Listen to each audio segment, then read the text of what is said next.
Release of secret tapes almost derailed his presidential campaign.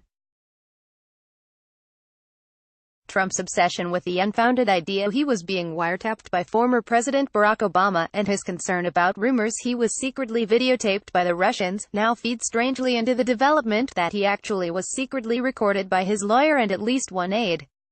And perhaps more incredible than the idea that heads of state would try to spy on each other is that the Trump era is indisputably a time in which a fix-it man, dispatched to deal with alleged illicit affairs, and a political staffer, both armed with iPhones, hit record while talking to their boss, who now happens to be the U.S. president. Michael Cohen and Omarosa Manigault-Newman, in putting Trump on tape, were seeking proof not unlike the compromat Russian agents allegedly try to get over foreigners. It's a strange inverse of the Nixon White House, where everything was recorded and subpoenaed and the gaps of recording helped bring the president down. In Trump's White House, personal cell phones have been banned in the West Wing since January, and staffers either leave them in their cars or check them into lockers. Cohen's secret recording of the president, made before the election in 2016, was given to CNN by his attorney as Cohen faces possible legal issues about payments by a media company to a Playboy model and by himself to a porn star who were alleged to have affairs with Trump before he was president.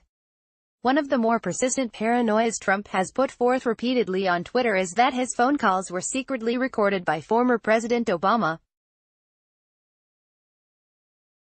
There's never been any evidence for that charge, although it's clear the FBI had ears on his campaign chairman for unrelated extracurricular activities with foreign governments.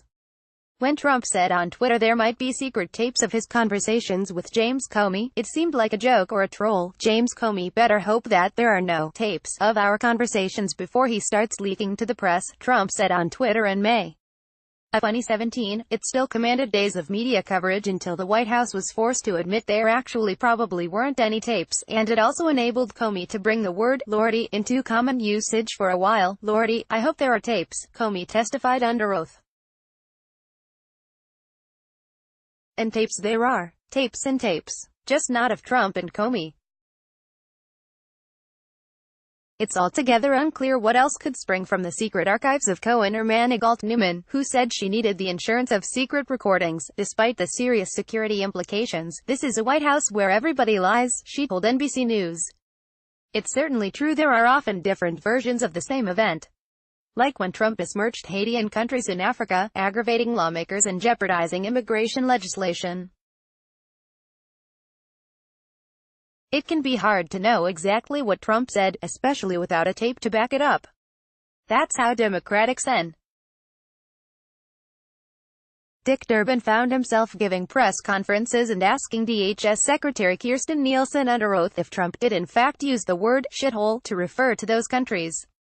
And sometimes, even with a tape, Trump will raise questions, like when he denied that recordings of him impersonating his own publicist to talk himself up to reporters sounded like him. There are tapes of the president boasting of assaulting women, which were not enough to derail his campaign. Tom Arnold, who has long claimed there are tapes of Trump saying horrible things and outtakes of his time on The Apprentice, and has enough material and innuendo about those tapes to create a mystery-style TV show, The Hunt for the Trump Tapes. It premieres next month. At this rate it should surprise no one if we hear some new secretly recorded tapes of the president before then.